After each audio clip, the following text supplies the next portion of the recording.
Thank you for joining the Reverend Dr. Sean Michael Greener, radio host, national pastor, author, and speaker for Sundays with Dr. Sean.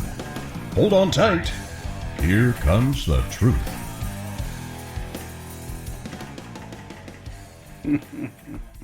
I love that. Mr. Barker gets me. J.D. Barker, one of the best. Do you know that you can't listen to... Hey, Miss Linda, you can't listen to 24 hours of television or radio without hearing one of J.D. Barker's voices. He's amazing. Just amazing. In fact, you know what? Here's something interesting. He was my first announcer way back when, I'm going to say, TogiNet? Yeah, I think I had him at TogiNet. Or maybe they had an announcer. I don't know. Either way, but early on. Hey, Dawn, how you doing? Thank you for listening in. Early on, Mr. Barker was my announcer. Right, I didn't have anybody else. Maybe TogiNet had their own, but that was only for a year. But he's awesome, and he's a conservative. He's a singer too. He's real low bass, and but he does all these voices, hundreds of voices. It's just the most amazing thing you ever saw in your life, or heard. I guess you should say heard, or I guess I should say, because you're not the one that said it. I said it. So if anybody's wrong, it's me. Anyhow, it is gorgeous outside. I can look out and see the gorgeous blue. Lee Island is out there, but then just prior to that is the Sound, and that is just deepest blue you ever saw. And what's crazy about this water here is you'll see it one time, and it's emerald green. Like this deep, beautiful emerald green. Like it's just something like you've never seen. And then you look at it again just now, and it's as blue can be. Gorgeous. Just love it. Thank you to all of you who've been tuning in to my NOTFlix Season 1 episodes. I appreciate it. So far, not sued by Netflix. But, what are they going to get? This microphone? It's all I need in this world to be happy is... Well, I don't need anything. Well, I need this microphone. That's all I need to be happy in this world. Quick, what movie is that from? One of the best.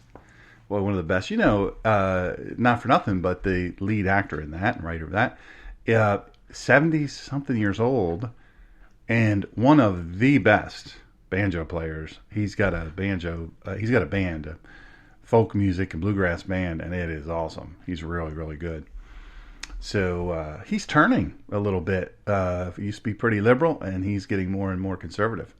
And I think that's fascinating. It fascinates me that he is. It's kind of cool that he is. But anyway, there's a scene in there y'all will think of it. Anyway, today, the name of this show is Samuel. Times they are a-changing, and they are a-changing. I'm not gonna tell you anything you don't know. You know times are changing, by the way. I'm ready. I got another one right here too. This one isn't as nice looking. I really like this one. I mean, this one is one of those fancy pants. You wet it, and it's got some special thing, and all this bullying. But this one I like. Hey, Chip. Hey, Bonnie. It's a buff. I think my son got this for me. I'm pretty sure, because this wouldn't have been something I'd have bought on my own. Somebody gave it to me, and I'm pretty sure it was my son, but it would definitely have not been something that I bought. So, anywho, times are a little bit rough. I have some friends that have been getting a hold of me and saying, hey, what's coming? What's happening? What are you hearing? And about the only thing I could say on the broad spectrum is be prepared. Be prepared to stay in your home. Be prepared for things to change dramatically. Hey, Karen, over the next several hours. We'll just say that. Be prepared for that. Be prepared. Have some foodstuffs in the house that hold. You too, brother. Be safe. Chip Bell. We used to work, I think we were 4 platoon. We worked 4 platoon. Back when it was 4 platoon. I think everything changed there at Newcastle County after I left. Anyway,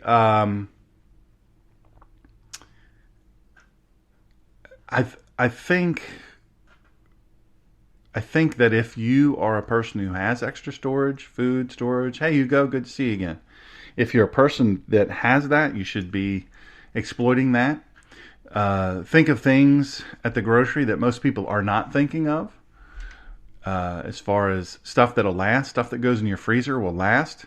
You can freeze bread. You can freeze a lot of fruit. My friend, Dr. David Friedman, I'd love to have him on this show. And he'd do it. He'd do it with me. He's just so busy. The man is so busy. He's got 2 or 3 million views on his article, USA Today, talking about sunshine and being outside as a means of fighting COVID-19. And, they took issue with that. But problem is they didn't read any of his research. He's an impeccably well-researched guy, world-renowned guy, and I'm just so fortunate that he's my doctor. Anyway, that being said, check out his article on USA Today. Really, really good. So I would say to you, you probably want to think about storing some stuff. Look at the freezer aisle, things that you would like to eat but you normally wouldn't eat frozen. Look at the canned goods aisle that you like to eat. But you maybe, and normally, say, well, I don't eat a lot of canned goods because, you got the sodium and all. You're going to have to do, I'm not a doctor of that type, but you're going to have to do what you have to do for a little bit. Right? You're going to have to change some things. You're going to have to do some things a little bit differently. And the reason you're going to have to do that is because you may be in your home, literally not able to leave for 30 days or thereabouts. So I want you to understand that might be coming to fruition. If it does, it will be coming this weekend.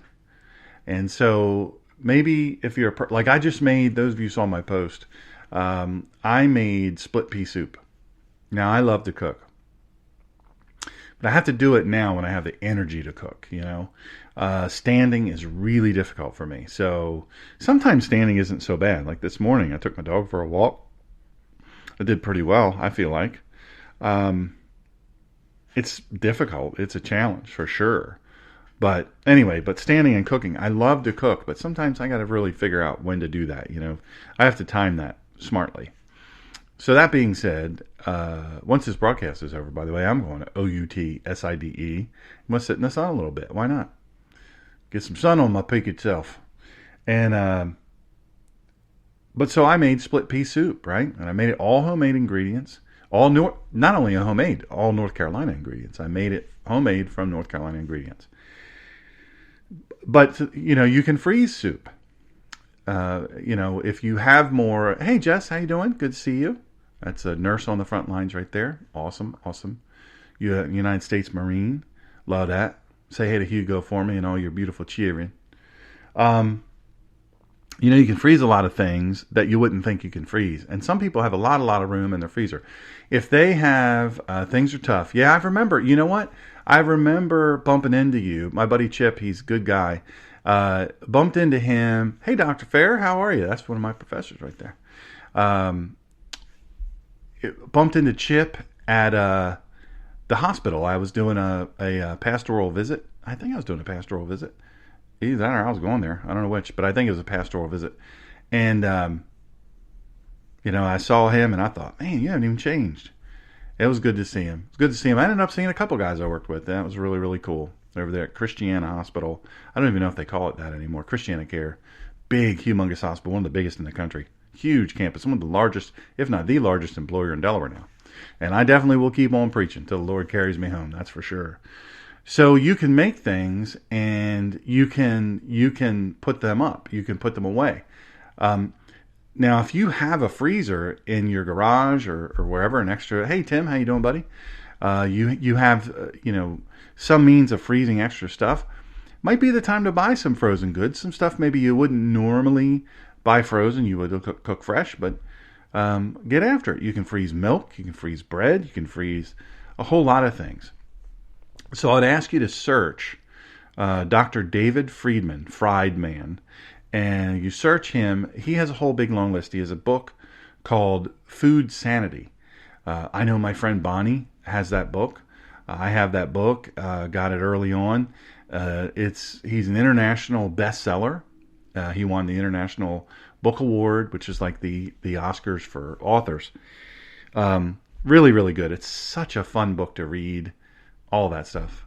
I might have to sneeze here in a second, so, I'll duck away. I sneezed into my elbow. I learned how to do that. Anyway, when we get too far with the sling blade today, I could used to be able to do the whole movie, the whole thing. My buddy Chuck Backus, he's real good at doing it. He's real good. He's way better than me. Anyhow, so think about that. Think about putting some stuff away. Think about medicine. I said this yesterday. I've already gone and gotten extra medicine. Just in case. You just never know. Get in there and get after it. Get your medicine if it's something you depend on. If you're a vitamin supplement person, you're running out, time to get you some more. You want to keep up on your vitamin D, your vitamin C. Obviously I'm not giving you medical advice, but vitamin C, vitamin D, ester C, better than ascorbic acid, easier on the stomach. A lot more of it gets absorbed, assimilated into your system. And vitamin D, you say, well, I want vitamin D, I go outside. Well, do you? Do you really? Because you know what? In order for it to be absorbed properly, you got to take your glasses off. Like I have special, these are like a couple $1,000s, I think. I don't know how much they are. They're a lot. And they have special lenses because those of you who know me, when I was in the crash, I face planted. I was in a 92 mile per hour versus 51 mile per hour head-on car crash. Went from 51 to 0 in 7 feet. So I face planted into the steering wheel and then went up and broke the windshield with my head. I actually bent the steering wheel on a Suburban. And with my, right here, left stitch marks right here. Anyway, all that said to say this, that messed, I got a serious, love you too, bro. Hey, Myra, loved your show last night. Give God 90. My dear friends Myra and Jerry Mitchell do such a great job on that. I'm telling you, they do a great job. It's fantastic. It's really, really good information, in depth. It's a lot of fun.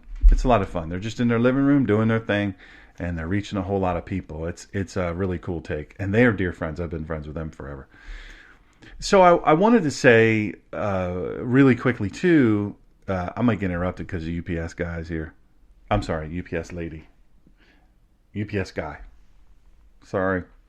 He will, but I don't think they're ringing the doorbell anymore. I think they just leave them. I have cameras all over the place, so I can see when people are moving and going, oh, hey, Zoe and Blair. Zoe, you are doing great with that camera, let me tell you. And Blair, I bet you're 152 times cuter than you were the last time I saw you, which I'm hoping to see you again real soon, once all this crazy stuff is over with. So, if you think about it, your vitamins, your supplements, your meds, the things that you do, soap, whatever, soap with shampoo, you need a little bit extra of that. You need enough to make it through. Laundry soap. Now, here's a little tidbit. Modern laundry machines don't need soap. Most of them don't need soap. You want to use it. But in a pinch, most of them don't need it. They are pretty extraordinary at wringing out dirt and flushing out dirt and all that stuff. And so you want to think about that.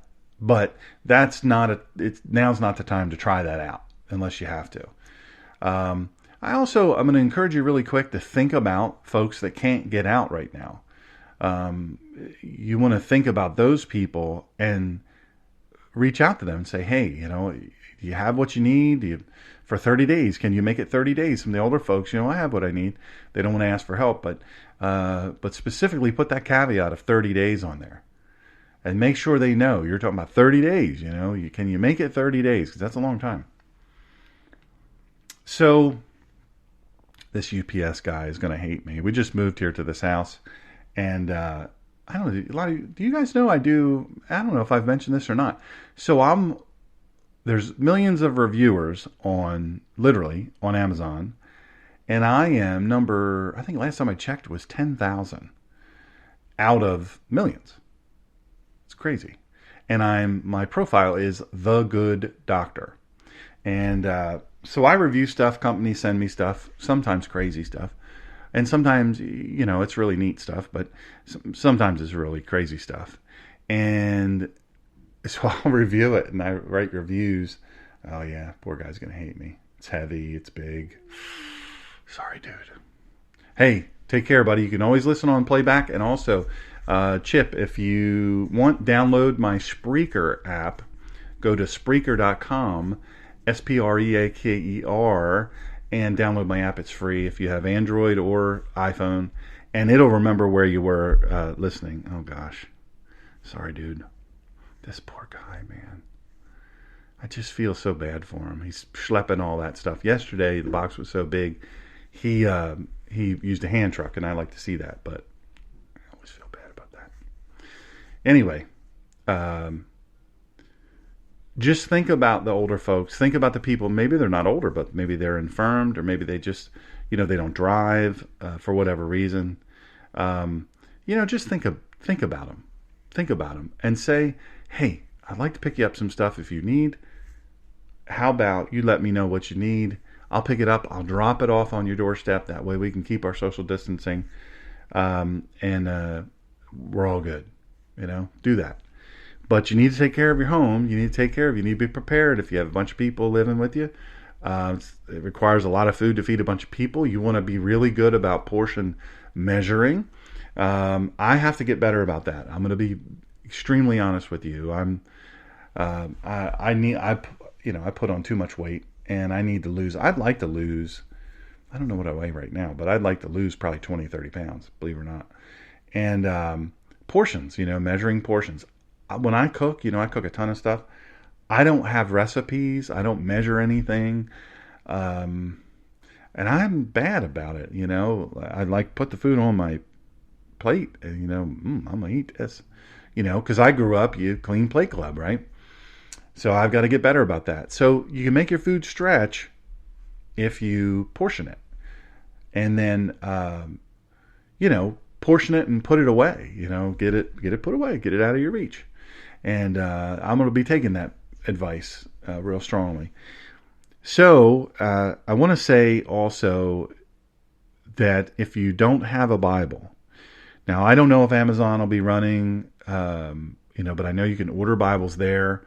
I could get you a Bible if you don't have a means to get a Bible, but it's going to take a little bit at this point because the way we get them and how we do it, it's I don't know. I'll have to look and see if I have any cases of Bibles, but I won't be able to get out and get to the the mail place or I use this place in Hampstead. I have to find out what their name is.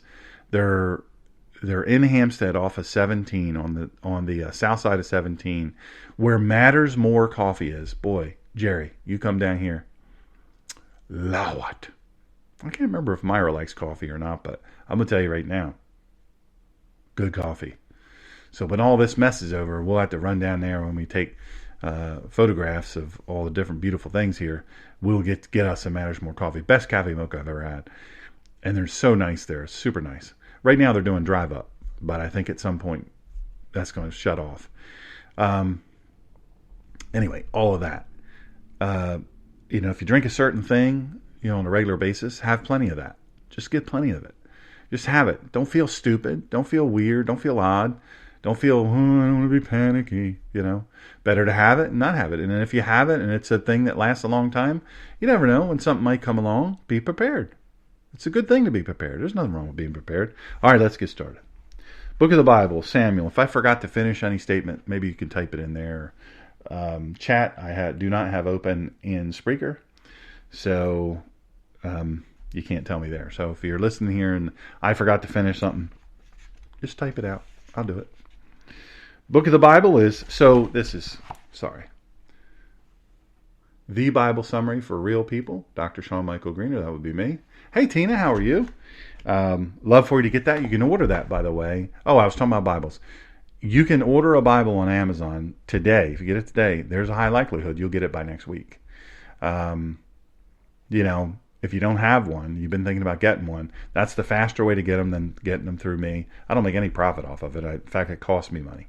The Bibles we send out for free are $40 to $60 each. Yeah. So when we had the K-Halal would donate money, and that's what we would put the money towards, is buying cases of Bibles. And they're that expensive because they're really, really nice. Because I don't want to give a Bible that's not going to last you a lifetime, because that's how long you're going to need it. Hey there. How you doing? I think that's either Greg or Amanda Morris. Good to see you. Thank you for joining us today. So, book of the Bible, 1 Samuel. The author, Samuel, to chapter 24, then Nathan and Gad. Gad was a seer or a prophet mentioned in the Hebrew Bible in the writings of and this is my favorite Jewish historian, Josephus. First of all, I like that name. If I was in a band, I would like a bluegrass or a country rock band. I would change my name, or I might even have the name of the band Josephus. I just like it. You remember Hank Williams Jr., Bocephus. That's his name anyway. But I would be Josephus. But Josephus is my favorite. That has nothing to do with this, by the way. None of that's in the book, so you get it here for free. But I like reading his work. Prophets of King David in Israel, and according to the Talmudic tradition, some of his writings are believed to be included in the book of Samuel. The date of writing, 1011 BC. 31 chapters. To whom was it written? All right, I've said this a few times. The nation of Israel. It wasn't written to you.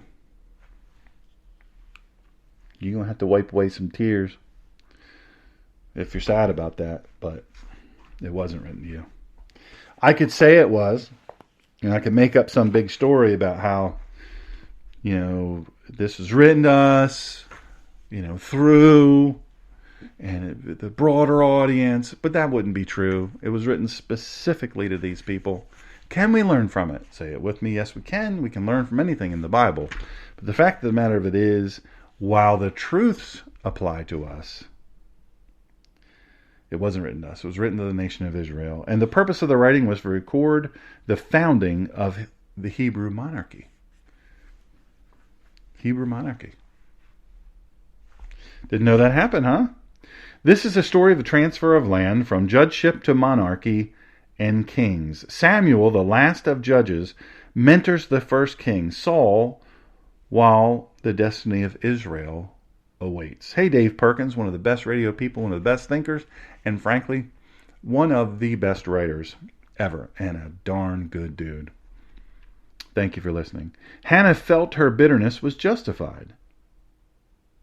We might allow difficult circumstances to color our entire outlook on life, or we can be blessed by God, who obviously provided for Hannah. Now, let me say this about that. You talk about one of those areas where there's some correlation, where you can kind of connect some dots. Right now, tough times, but God has us. But we have to put on our whole armor of God. I'm going to do a special message about the whole armor of God, what that means. That's just not a cartoon. That's a real thing. And that's what God says to do, put on the whole armor of God. And each thing means something and has an importance to it. So we'll talk more about that at a later time. When others find our hot button, they will push it repeatedly, as Peninnah did. The less we whine, the less salt our detractors have to rub in our wounds. Hannah learned this, and we will as well. This is a free extra, by the way. Hannah is a palindrome. Same word forward to back, you're welcome. Hannah, Hannah, same forward as backward. That's a palindrome. Has nothing to do with the book, has nothing to do with anything, but I just thought I would include it. Samuel was in the unique position of mentoring the very first king of Israel. But before he could mentor the king, he had to listen and learn from godly men and women. There is a lesson. Hey, Stephen, RN on the front lines, EMT. We can learn from these things, right? It wasn't written to us, but we can learn from them. We can kind of look in, kind of like up here, looking down like a little bird. And we can look in and we can learn from these things. These are important things. Listen and learn from godly men and women. We all know people like that. We listen to them. We pay attention to. We say, now that's some wisdom right there. So my thing is take advantage of that. That's a lesson for all of us to learn. I'm going to read the first part again because I'm afraid I went a little too fast on that. I don't want you to miss this. Samuel was in the unique position of mentoring the very first king of Israel. But before he could mentor the king, he had to listen and learn from godly men and women. Listen, you can't give great advice until you've listened and heeded and learned from some great advice. Can't do it. Sometimes we take it out of place. We take it out of we try to give advice on things we don't know anything about. You know people like that. I know people like that. Till you know a little something. I'm going to say this, the collision of faith and politics is the name of my radio show. And the left is like that. They give advice on things. They never have solutions, but they always can highlight or amplify or create a problem. Nobody writes better about that than Dave Perkins, quite frankly. They just make up stuff. They pick and pick and pick. Well, you should have done this or you should have done that, but they never have a solution. And then you look at what they were saying back when, in this Chinese communist COVID-19 virus. You look at what were they saying? What was the left saying? They weren't saying anything. They were saying some things. They were saying the president was a xenophobe and all of these other things, a bigot and blah blah blah. They love to make up names for him because he wanted to close the country off to China. Now they say we waited too long. Something about those open borders. Anywho, I don't want to go too far afield on that. It is clear by his later leadership, Samuel learned well. Samuel was not present to hear the lament and depression of Hannah. However, he was present to hear her great praises of thanksgiving to God for his meeting and exceeding her wants. Doesn't say needs, it says wants. Meeting and exceeding. God met and exceeded her wants. Children hearing the praising of God within the home will beget greater results in our children than constant complaints against God. Better mind what you say, mind what you do, especially now that you're going to be locked away for a little bit. I believe that it's coming. I believe a 30-day lockdown is coming. And I don't mean we still can ride around, do whatever we want. No, I think it's going to be more serious than that. I think some much tighter restrictions are coming for us. And I think that we better prepare for that. You're right, Stephen. Wisdom is heard by many and spoken by few. In contrast, the lenience of Eli for his son's deplorable behavior costs his family greatly. If a parent loves their children, they will raise them up in the Lord's ways rather than today's postmodern penchant for allowing the children to decide for themselves who or what they will worship instead of imparting the admonition of the Lord. I hear this a lot from parents. Well, we don't want to push, religion. I mean, I'm religious. I was raised up in the church and, I love, God. But, I don't want to push, right? Because sometimes you're going to go push back. And I don't want to do that. So I want it to be their choice, And that way, it's their choice. Idiotic. It's our job. This is what we're called to do as parents. That's our first order of business. I know, it is a new voice. There's a few more coming.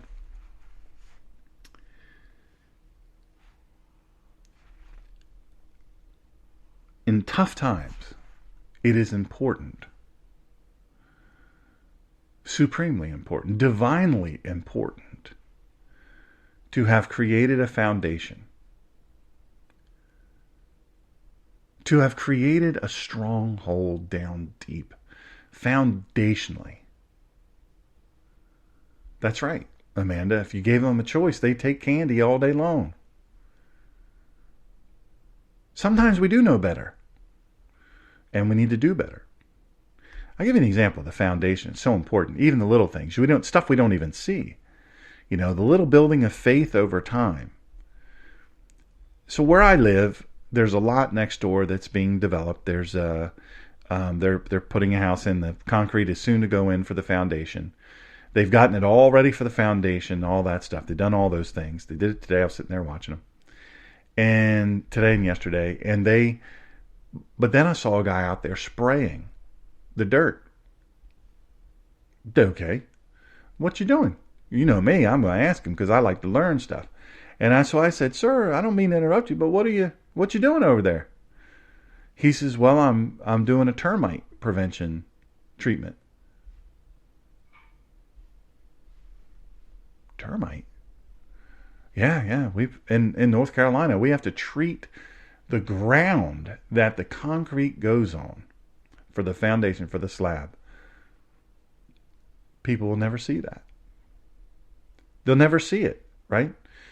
Some of the best things you can do for your kids, and when you're locked down, let's think about this, how you behaving. But let's go back a little bit. What are your kids seeing you? How are they seeing you? Are they seeing you living in fear? Are they seeing you terrified for what's coming? Oh my gosh, I don't know what's going to happen. I'm nervous. I'm so nervous. Oh, what's going to happen? Glued to the television, freaking out. Oh my gosh, it's 1 million unemployed. Oh, it's 6 million. Oh, look at the market. The market's terrible. Oh my God. I love Jesus. But what are your kids hearing from you?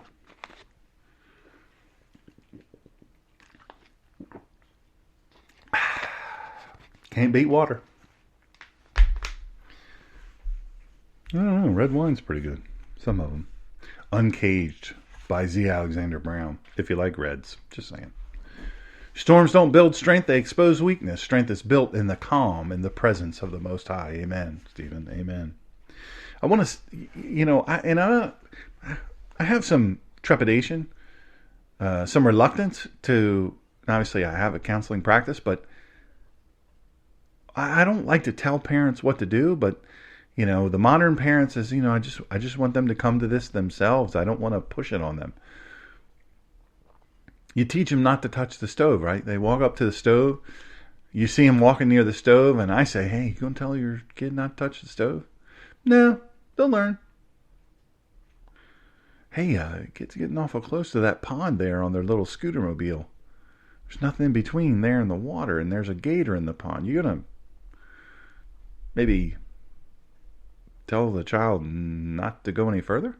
Maybe run down there, stop the vehicle, so he doesn't become gator food? No, he'll learn. The demons of the world, the evil of the world's coming against your kid. They can't wait to ruin your kid's life. Get them addicted to drugs and porn and all these other things. Cannot wait. The devil is just waiting for you to have some level of complacency about your kids. The devil loves your strategy of, I'm just going to let them,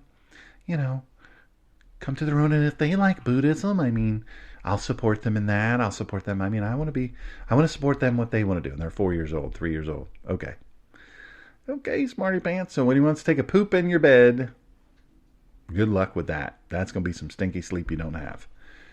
That's gross. I just popped into my head, but whatever. Okay, second book of Samuel. I'll keep on preaching. I'll be going all day. Date of writing, second book of Samuel. The author is unknown. A lot of people want to postulate as to who it is. And I put unknown because I don't know. I have some ideas, but I don't know. I don't know who the author is. So I said unknown. Date of writing is after 973 BC, and there's 24 chapters to this book. To whom written say, it with me, the nation of Israel. Purpose of the writing was to record the history of David's reign, which foreshadowed Christ, the ideal leader of a new and perfect kingdom. Flawed men, let me read this real quick. Children initiate to trigger a response from authority so that they can gauge right and wrong and set personal boundaries. I'll read the rest of it, but I can't tap see more, so I won't mess up. That's right. All the devil has to do is distract you while you forget about Jesus. Amen. Flawed men and women make up the kingdom here on earth. A lot of people want to throw a lot of rocks at President Trump. I was not pro-Trump. During the primaries, Ted Cruz was my guy. I pushed hard. I campaigned for him. All of those things. I felt like Ted Cruz was the best guy for the job, certainly constitutionally. Nobody knows the Constitution better than him. Well, there might be one or two up there that are real good, pretty close, but not that I would want to be president. Maybe Supreme Court Justice, but not president. I really felt like Ted Cruz had what it took. when you meet Ted Cruz in person, you see there's a lot more to him than meets the eye. Strong dude, strong dude. Well, he gave his best shot. President Trump beat 16 of professional politicians with less money. Beat the pants off of him. He's my guy now. I got to support him. I got to support him because I know doggone good and well I didn't want the Democrat nominee in there. Really? You want Hillary in there? Really? You kidding me? Right? Oh, where would we be right now if Hillary was in? Or any of the others? Can you imagine the carnage? See, they like to say when they're not the decision maker or after the fact or while watching from outside the decision ring, they like to pick and pick and pick and pick. But when they're in the ring, watch what they do. Horrible. It's a mess. Flawed men and women. Donald Trump is a flawed man. I am a super flawed man. I'm not going to lie to you. I'm super flawed. You're like, you ain't got to tell us, brother. We know you flawed. David was flawed, and yet he was not only a great leader, but also the progenitor of the lineage in which Jesus Christ would come. You don't think that's important? Come on, y'all. That's super important. He chose David, the line of David. In 1 Samuel, the life of Samson is presented as that of an incredibly strong man with obvious gifts from God, and yet he faltered severely even unto his death because he disobeyed God, refusing to live in his will. David sought to honor God, but suffered greatly under temptation from women, disobedience, self-reliance, and anger. He had it all, man. Hashtag flawed with Greener. Amen. David sinned greatly, and he served God greatly. Yet he was forgiven because he repented with intensity and sincere regret and willingness to change. God chose David because he could do great things and lead an entire people into battles and to challenges in their destiny determined by God. David was tormented by temptation, yet he is said to have sought the heart of God. We may be that way at times, but the question is, how do we finish? David's life was a roller coaster, however. He always sought to honor God and give God the glory for his victories. David also was a strategic thinker who was very well organized. This is important for the king of a young nation to be able to do so, to organize a previously scattered people. The difference between David and many other kings is that David sought to organize his people under God. Under God, the king and his people prospered. Outside of God, they starved physically and spiritually. It's my pleasure, Barbara. I'm glad to help. Glad to help, and thank you for that note. I'm going to stop there. I want to give you some encouragement today. We have a lot of war fighters that listen to my show. Hey, Sue. Hey, Arlene. Good to have you. Thank you so much. Hey, Barbara. A lot of war fighters follow my show. A lot of you know I provide counsel to Tier 1 operators, both in theater and home, both active duty and retired or no longer in service. We counsel all kinds of some of the bravest and best war fighters the world's ever seen. And I'm talking to a lot of those guys lately, and they're frustrated because they say to me, Doc, why aren't people seeing what's coming? Why aren't they seeing it? And you have to remember, an operator is especially the DevGru guys and the Delta guys, it's such a kinetic job. It's so much going on at one time. There's very little sit time. We need you to go do this. We need you to go do that. Same way with the Delta guys and the MARSOC guys. And so, but they see stuff in other parts of the world, and then they come back and they're shocked. They just say, I don't get it. Hey, Michael, they say, I don't get it. Why aren't the civilians in the United States, why aren't they more grateful for what they have? Why don't they look around the world and see what's happening? What is the deal? Like, why is this happening? And I have to say to them, dude, it's because they don't want to see it. There's a lot of people that can't handle stuff. So when you say to them, the Chinese Communist government would like to kill us, they can't bear that. The rank and file regular adult can't. They just can't take it in. And then you look at. I better look at my time. Then you look at Islam. I mean, it's the root of Islam is to eliminate the infidel. So when you say, Islam is not a religion, I say this in my speeches and in my consultation on Islam and terrorism, counterterrorism, is, stop calling Islam a religion. It's not a religion. It is a RPM, religious, political, and military ideology. It is not a religion. The religious aspect of it is to gain favor and acceptance and allowance. Then the political, once they have enough of the R, then they delve into the political. You've got Ilhan Omar. You've got Rashida Tlaib. You've got others, that are in our government and are radical Muslims. If you understand Islam, you understand that they have no place there, none whatsoever. So I would say to you, we can have that debate some other time. It's not really a debate. I'll blast you with facts, and you can either accept them or not. Because I didn't get my facts easily. I earned them. Hey, JR, good to see you. So I would say to you that the American public, and this is what I tell the warfighters, to help them transition back to a place where, it's very, very difficult. When you're a warfighter, an agency, I counsel agency guys, clandestine operators, all of this group of operators. When you're working in that kind of environment, highly spun up, highly intense, and you're doing those kind of things, life or death things, and then you come back here, the electric bill, I don't want to write a check. I'm writing a check for an electric bill? Are you kidding me? That's so stupid.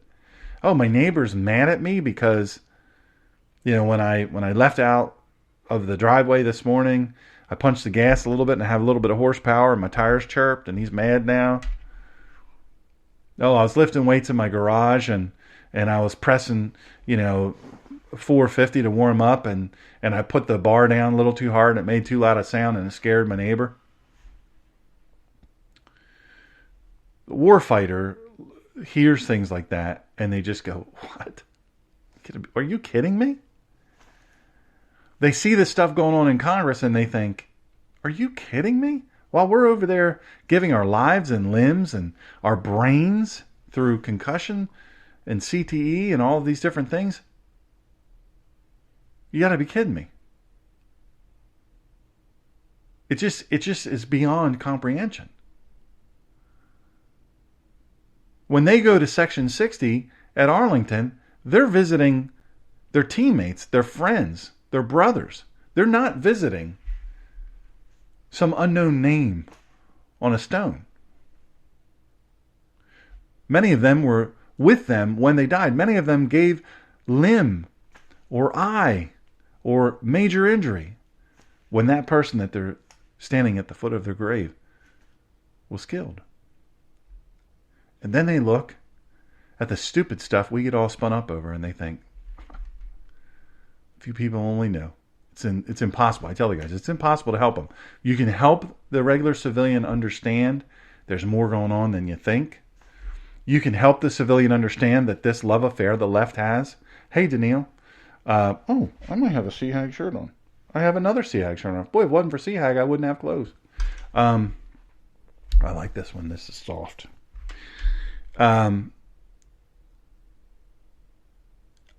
Maybe I should tidy this up a little bit. There's a love affair among the left with socialism. And they'll always say, when you say, if you look at history, it's data, it's inarguable, you find that everywhere socialism has been tried or is in place now, Venezuela, it has failed. And they will invariably say, Well, that's because it wasn't done right. They didn't do it fully enough. They only did it partially. And so because they only did it partially, they're insane. Just ignore them. You're not going to convince them. You're not going to show them some revelation that suddenly they're like, oh yeah, okay, yeah. Although I've had several people, and this is not to toot my own horn, I'm simply not doing that because I refer everybody. I write on Quora too, as Dr. Sean Michael Greener, Quora, Quora. I write on that, and that's an intensely liberal platform, super liberal. And I always encourage them to read my buddy Dave Perkins, his stuff, to learn. And I've had several people over the past several, hey Cassie, I've had several people over the last little while that were hardcore liberals now. Hardcore liberals. And they now are saying, Doc, I got to tell you, you've won me over. I'm watching with a different eye now, and I'm seeing things I don't like. And they're not going to vote. They're going to vote for President Trump, and that's a fair number of people. Sad thing is they can't tell their friends, can't tell their family, can't tell their coworkers because they would be castigated for that. We're in a different time. You have to accept it. If you're a person who has placed your faith in Christ, you also, I encourage you, now's the time to press into your faith in Christ. Now's the time to build your faith in Christ. Now's the time to speak strongly and with worship of the King. We are not a defeated people. We are children of the Most High. We're redeemed by the blood of the Lamb. Our future is secured. We will be with the Lord and God the Father in heaven. You say, well, that's easy for you to say. You're terminally ill. It's, no offense. I mean, I'm not going to tread lightly on that, but, I'm not going to be insensitive. But, like, if you're terminally ill anyway, of course the things going on now are, like, no big deal to you. Don't you think I want to live? People have said that to me, by the way. I'm being facetious, but truthful. Don't you think I want to live every minute as good as I can? I end every speech and every sermon with, today is a great day to be alive, and I mean it. I mean it, but I believe it from the first second of the day. My eyes open. Some days I can't walk. Some days I can walk, but I walk funny. Some days the pain is so intense, I think, might be getting close to time for the opiates. But then I remember the pain that Christ suffered on the cross. I remember that, there are a lot of things that I can do to help myself with the pain that don't involve opiates. And I think I don't want to be all drugged up. I just don't want to do it. I want to be able to drive my car when I'm physically able. I want to be able to walk. I want to be able to, even if I have to use crutches, I don't care. I want to be able to go and do things. I want to be part of life.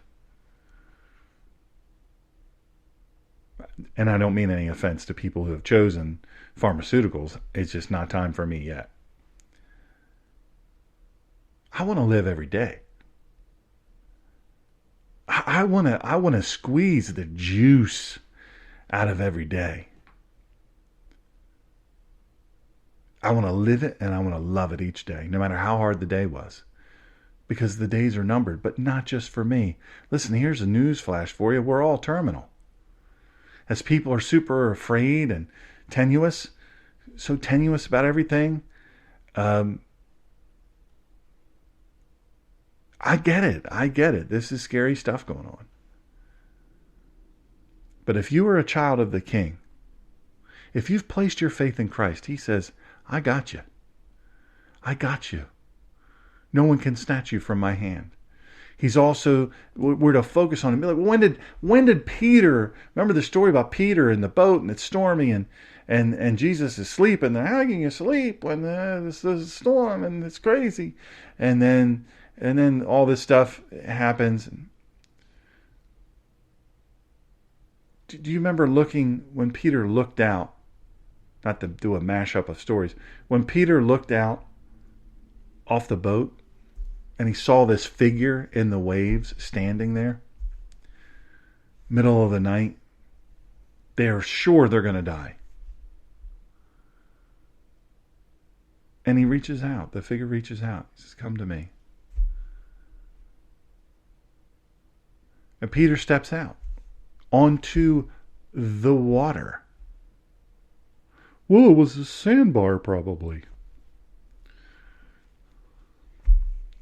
He steps out onto the water, the depths, and he keeps his eyes on Jesus, on Yeshua. And the only time he sank, the only time the fear overwhelmed him, was when he looked away from Christ. That's how we are. Stop looking away. If you're a believer and people know that you're a believer, they had better know that you're a believer. God says, if you're ashamed of me before men, I will not know you before the Father. I won't know you because I call it a show pony, you know.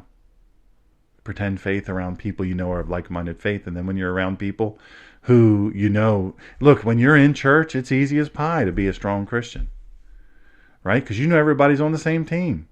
Now we're locked down, but I really believe in my heart we're going to be locked down.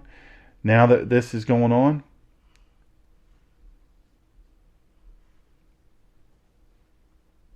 the depths of your faith are going to be tested. Are you or aren't you? So when you're standing 6 or 10 feet apart from your neighbors, you're talking over the fence, safe social distancing. Do you mention God? Do you draw them into your faith? Do you say, hey, you know what? I understand you're worried. It's very understandable. But one thing that comforts me is my faith in God. God's never failed me. Not one time. He's never failed me. And I have faith. I trust him. Or do you say, yeah, yep, tough times. Or maybe you're the one losing it. I don't know what we're going to do. I don't know how this is all going to work out. This is really bad. What are we going to do?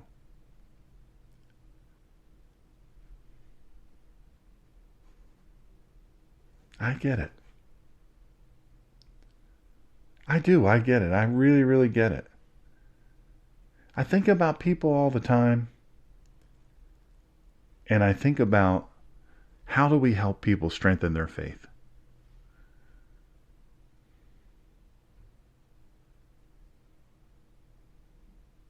I don't have time to read the Bible. I'm too busy. I don't have time to pray. I'm too busy.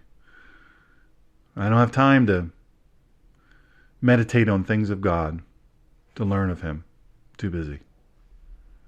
Just so busy.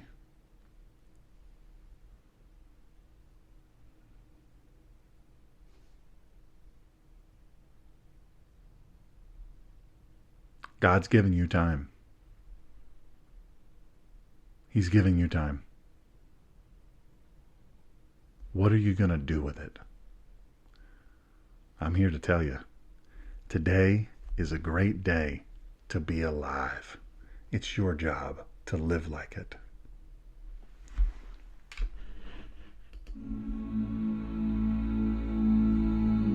Thank you for joining Dr. Sean today. Please follow Dr. Sean at www.drseangreener.com and on social media at facebook.com/smgreener, Twitter at The Ninja Pastor, and on Instagram